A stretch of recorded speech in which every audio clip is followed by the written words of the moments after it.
Good evening there, everybody. What is happening? Hopefully, you all are having a wonderful day today.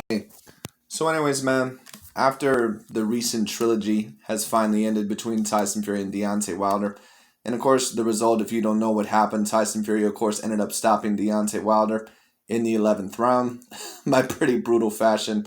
And all in all, he pretty much ended up putting a bow tie on it. He ended up pretty much overall ending the trilogy without any controversy. In my opinion, there was never really any controversy to begin with. Like I said, I never really was a believer in those allegations. And I don't think really Deontay Wilder was either.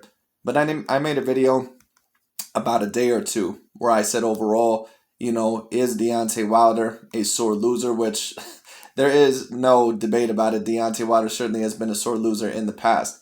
But it took him a little bit of time. But what I will give Deontay Wilder credit for is this.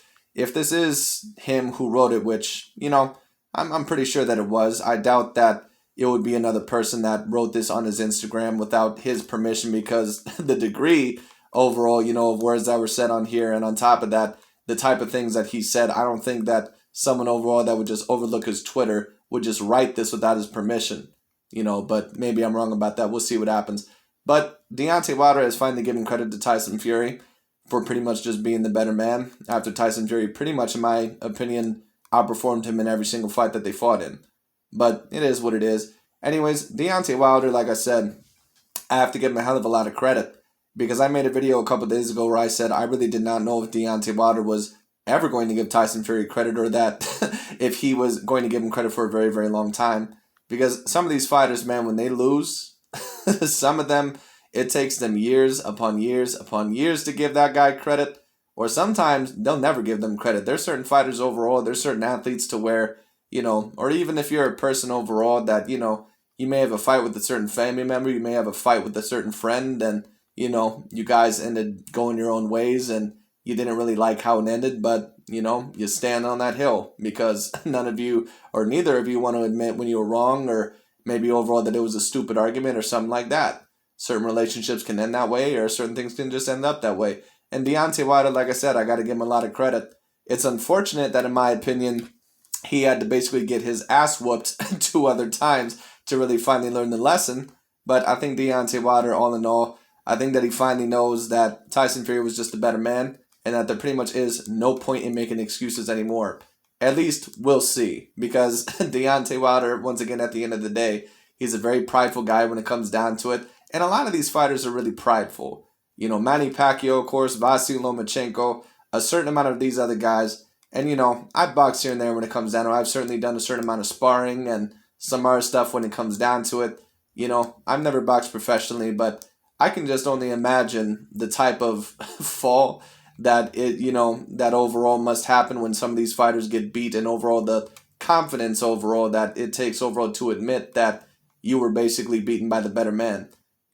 And some people may think that what I'm about to say is a little bit ridiculous, but when you get beaten in a fight, or when you get beaten in a boxing match, or in an MMA fight, or anywhere in the fight game, I think all in all that it really is so much worse to lose in a fight than it really is in any other sport. Just like if you were in football and, when they used to have the Pro Bowl skill competition, and, if a wide receiver lost to another wide receiver, or, if a kicker lost to another kicker, or, let's say Brett Favre lost to Tom Brady in the who could throw it the furthest, competition, that's on a whole nother level that's like competition. But boxing and the fight game, losing a fight to another competitor, in my opinion, is on a whole nother level. At least I have to imagine that it is, because getting beat up in a fight, at the end of the day, that's pretty much overall what, everyone wants to do to defend their manhood when it comes down to it. Now, sometimes it can also be how great you are in this particular sport or in this particular accomplishment.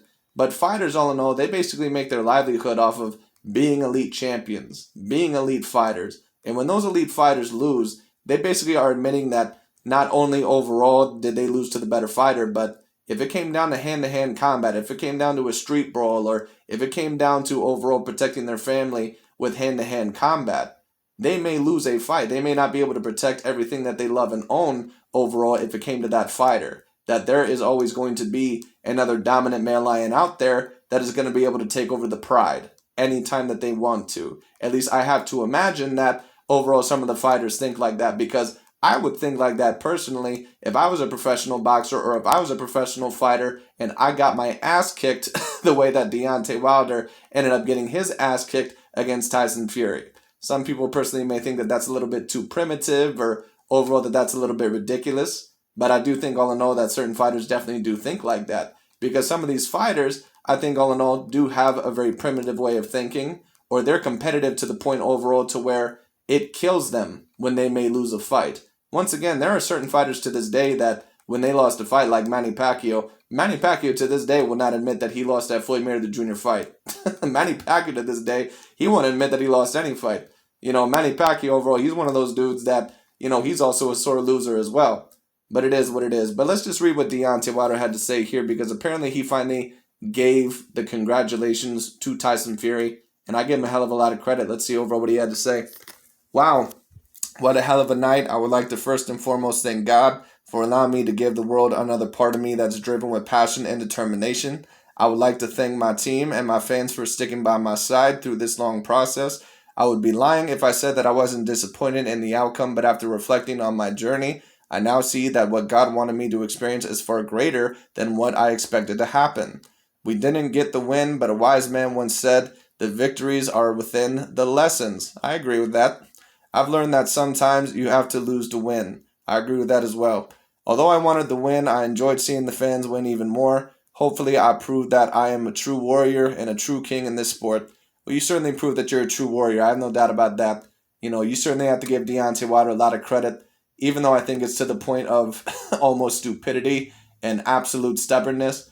Deontay Wilder, one thing that you have to say about him, that dude would rather die in the ring and fall on his shield than quit in the fight. That's certainly one thing I'll say right there. But let's see. Hopefully we prove that no matter how hard you get hit with trials and tribulations, you can always pick yourself up to live and fight again for what you believe in. Last but not least, I would like to congratulate at Gypsy King 101 Tyson Fury for his victory, and thank you for the great historical memories that will last forever. Well, I don't know why overall you'd be thinking Tyson Fury overall for those great battles unless you liked pain, but it is what it is. And of course, I'm just messing around there, but when it comes down to the overall, like I said, I give Deontay Wilder a hell of a lot of credit because, like I said, I made a video when I in all honesty thought that Deontay Wilder, I did not think that he was going to give Tyson Fury credit until possibly 20, 40 years later on down the line. Because Deontay Wilder, he is a dude overall that, like I said, very, very prideful. Very, very prideful person. And George Foreman was an extremely prideful fighter as well. He did not want to give Muhammad Ali credit. I think Joe Frazier was very prideful as well. A lot of these fighters are prideful. Even when you take a look at Conor McGregor when he lost to Khabib Nurmagomedov, or if he loses to Dustin Poirier, Conor McGregor always says the fight is not over, or overall, I may have lost the battle, but I will win the war, or something like that.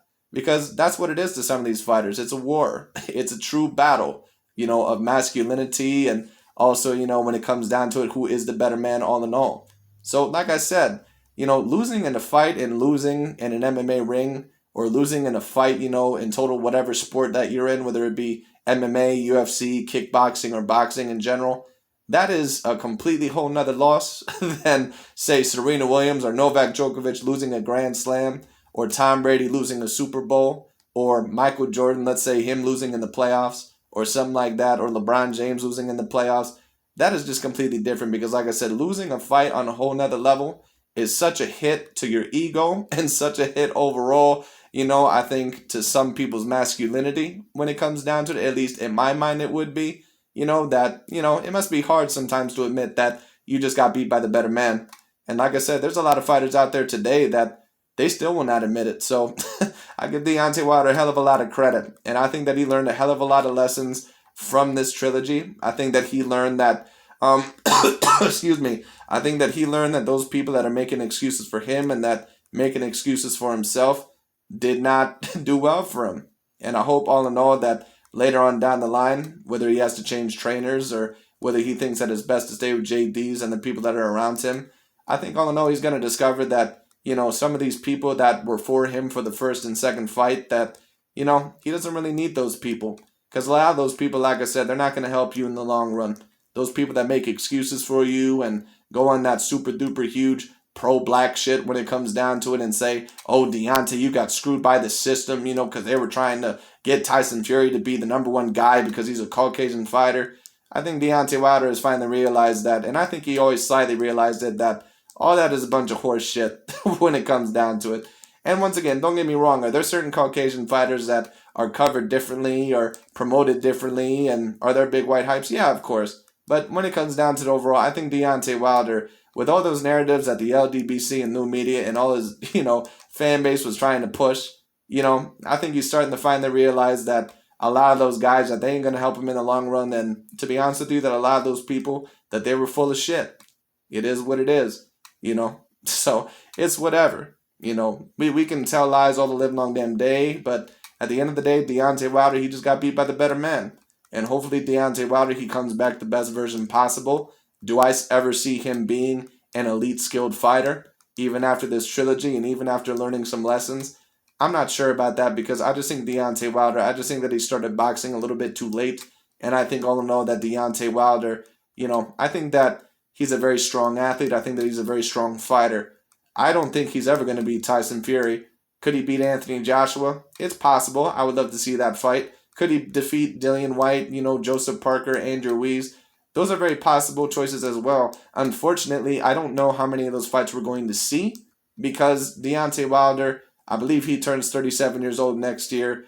I'm not really sure how much more he plans to stay along with boxing. And on top of that, when it comes down to it, after those 2 fights with Tyson Fury, that had to have taken a lot out of you. I mean, Tyson Fury, once again, he didn't just beat Deontay Wilder. He beat the living hell out of him. So it is what it is. But anyways, guys, thank you so much for watching overall, and I'll talk to y'all later.